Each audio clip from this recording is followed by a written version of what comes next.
A murmur went through the sales department as everyone heard the almost impossible task on Fraser's hands. Although the employees knew that Peter was determined to get rid of Fraser, they never expected him to be so ruthless by demanding the young man to sell 100 properties in less than 24 hours. The most that the department had ever sold was a combined effort among the entire staff to sell 89 properties in 2 weeks. Selling 100 in a day was an unrealistic goal. News of the challenge quickly spread through the entire building.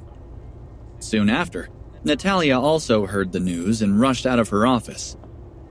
Although she knew that Peter was deliberately making things difficult for Fraser, and she didn't like it, she still greeted her sales manager with a forced smile. "Mr. Earl, aren't you being a little impractical?" she asked.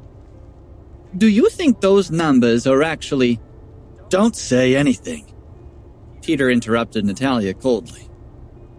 "Director Laplace, it was because of that idiot that our sales department became the laughingstock of the Philly group, and even the entire San Clemente real estate industry. Therefore, I have a responsibility to my team that can't be avoided." Peter stood up straight and announced, "By 9 o'clock tomorrow morning, if your useless husband can't sell 100 properties, then he'll be kicked out, and you'll be dragged along with him. Of course, in the meantime, feel free to help him out. He's going to need it." Looking at Peter's malicious smile, Fraser had the urge to punch the man in the smug face. But when he saw Natalia's unsteady feet, he rushed forward to support her. Are you all right?" he asked softly. Natalia was still in a daze. She had come to the company soon after graduating from college and had worked hard to reach her current position. Now, in the blink of an eye, it could all be lost because of the ultimatum to her husband. Have all these years of hard work just gone down the drain? She wondered. If I lose my job over this, how will we support ourselves? Will I have to rely on my useless husband? This joke was quickly becoming not funny at all. The more Natalia thought about it, the angrier she got. She almost slapped Fraser. "Everything is going wrong because of you," she snapped. "Oh? Natalia, what's wrong? Are you angry again?" asked a voice from behind them. When Fraser turned and saw the young man who walked in from outside, his expression darkened. The young man was dressed extravagantly. Even the sunglasses he wore were worth hundreds of dollars. He was Mose Fairlin, a junior executive of the Philly Group. During Fraser's 3 months in his new position, he had seen Mose harass his wife countless times. It was a good thing that Natalia had some keen observation skills and could defend herself. Every time Mose tried to pester her, she was able to avoid his moves with great ingenuity and rationality. Regardless, it was annoying. And now that he had appeared at this awkward moment, Fraser had a bad feeling. "Director Laplace, what's going on?" Mose asked in a strange tone. Before Natalia could respond, Peter stepped up and immediately explained the situation. Mose nodded and agreed, but paused thoughtfully before asking. "But, Mr. Earl, aren't you being a little too heartless? Especially by involving our lovely Director Laplace in your threat?" Mose thought about it for a while and came to a conclusion, saying, "How about this? Let me take care of this little situation for now." Immediately, Mose's gaze turned to Natalia as he sized her up suggestively. "Natalia, you've worked hard to get where you are with the company. I appreciate your hard work. You should understand this, even without me saying anything.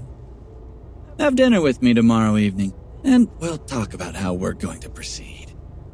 Perhaps I can think of a way for you to get a promotion. I think it's supposed to be cold tomorrow, so be sure to bring your stockings. He smiled provocatively. Natalia bit her lip. She clearly knew what Mose was suggesting. Fraser wasn't stupid either. He naturally understood the hidden meaning behind the junior executive's words. "Do you think I don't exist?" Fraser exclaimed. He could let a lot of things slide, but when it came to his wife and her dignity, there was no way he could tolerate such an innuendo. Fraser was about to explode, but Natalia suddenly stopped him. "Stop it, Fraser! Don't you think you've caused me enough trouble already?" She turned away before anyone could see the embarrassment on her face. She was confused and didn't know what to do. Glancing at Fraser again, Mose grinned. He leaned over and whispered, "I might as well tell you.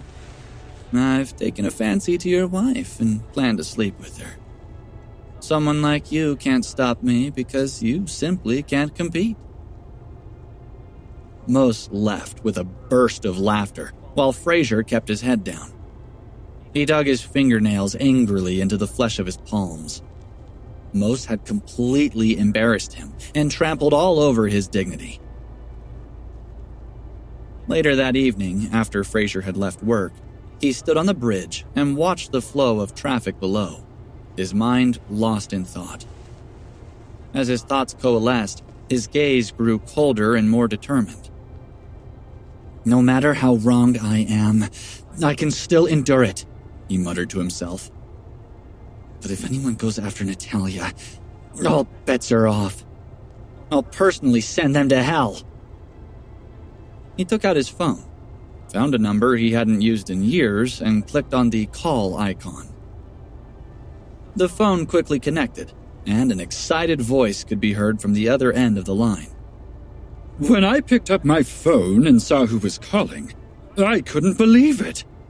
Is it really you, my young friend? You finally called. Did you know I—" "Uncle Sam." Fraser interrupted the person on the other end of the line. "I'm in some trouble right now. I need your help."